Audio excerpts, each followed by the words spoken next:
Donc, dans le numéro ici, ça vous dit l'hexagone irrégulier rose AFHGDE est composé de 2 trapèzes rectangles isométriques. Donc, on a le nom des trapèzes.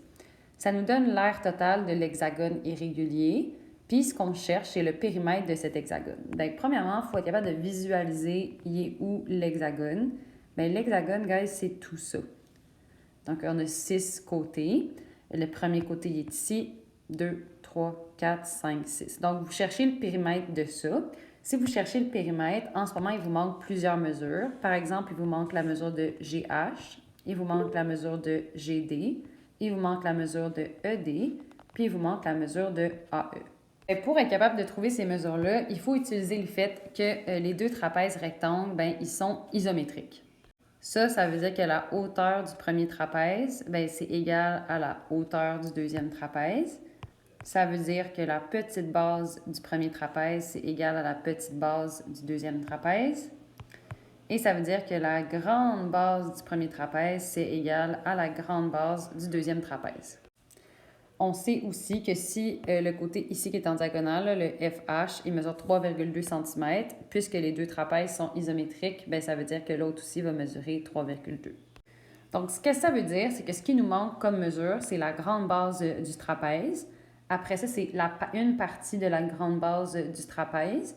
C'est ce que ça va être comme la grande base moins 1,4. Puis ce qui nous manque, c'est la petite base.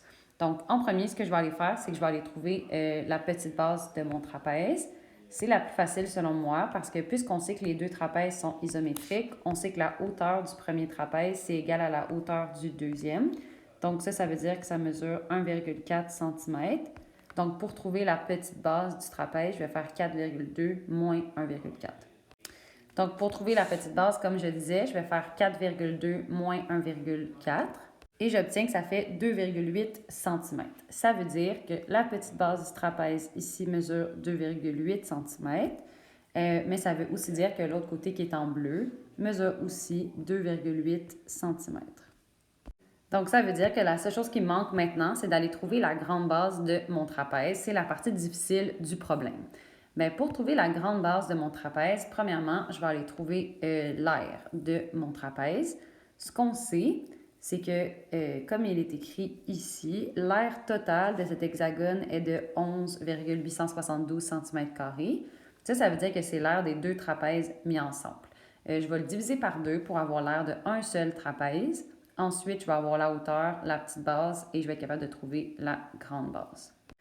Donc, je fais l'aire de trapèze, donc je divise par 2 l'aire totale et j'obtiens une aire de 5,936 cm². À partir de là, je vais aller trouver la grande base de mon trapèze. Pour ça, je vais partir avec la formule de l'aire du trapèze. Puis ce que je vais aller faire, c'est que je vais aller remplacer chacune des informations que je connais. Et la seule information que je n'aurai pas, c'est la grande base. Donc ici, ce que je vais aller faire, c'est aller isoler la grande base. Ce qui m'énerve, en fait, c'est l'addition de 2,8, la multiplication par 1,4 et la division par 2. Je vais me débarrasser de ces choses-là une après l'autre. Donc, en premier, je vais me débarrasser du divisé par 2 en faisant 1 fois 2 de ce côté-là et 1 fois 2 de l'autre côté. Donc, le fois 2 va annuler mon divisé par 2 ici. Rendu là, il y a peut-être des gens qui se diraient « Ah, madame, j'ai le goût d'aller distribuer le 1,4 dans la parenthèse. » Mais en fait, ce qu'il faut se rappeler, c'est que le 1,4, il multiplie la parenthèse qui est ici. Donc, si tu veux annuler une multiplication, ce que tu peux faire, c'est diviser par 1,4 de ce côté-là. Ça va annuler, mais il faut que tu divises par 1,4 aussi de l'autre côté. Donc, ici, ça fait 8,48. De l'autre côté, ça s'annule. Donc, il reste B plus 2,8. De ce côté-ci, puisqu'il n'y a rien à distribuer dans la parenthèse, vous pouvez l'enlever. Et là, vous cherchez à isoler le B. Donc, vous allez faire moins 2,8 des deux côtés de votre égalité. Et j'obtiens que ma grande base, c'est 5,68. Donc, je vais aller mettre l'information dans mon schéma. Ici, c'est l'erreur la plus commune. Il faut comprendre que tout ça, ça mesure 5,68, mais que ce qui mesure 5,68, c'est pas la mesure de GD, c'est la mesure de CD. C'est vraiment toute la grande base. Donc, quand on va vouloir faire le périmètre de mon hexagone, on ne va pas vouloir compter ici le 5,68 au complet. On va vouloir compter seulement la mesure de GD. Donc, il va falloir faire 5,68 moins 1,4. Donc, pour votre périmètre, donc quand on fait notre périmètre, ce qu'on va vouloir, c'est additionner chacun des côtés. Donc, en premier, ce qu'on va faire, c'est qu'on va prendre le long côté qui est ici, qui mesure 4,2 cm. Donc, 4,2. Après ça, on va additionner le 3,2. Après ça, on va aller additionner le 5,68. Après ça, nous, ce qu'on veut, c'est avoir seulement cette section-là.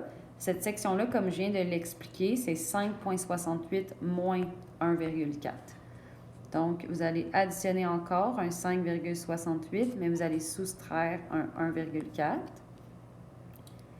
Après ça, vous allez ajouter un 3,2. Puis ensuite, vous allez ajouter un 2,8. Et bien là, c'est à vous de faire ce calcul.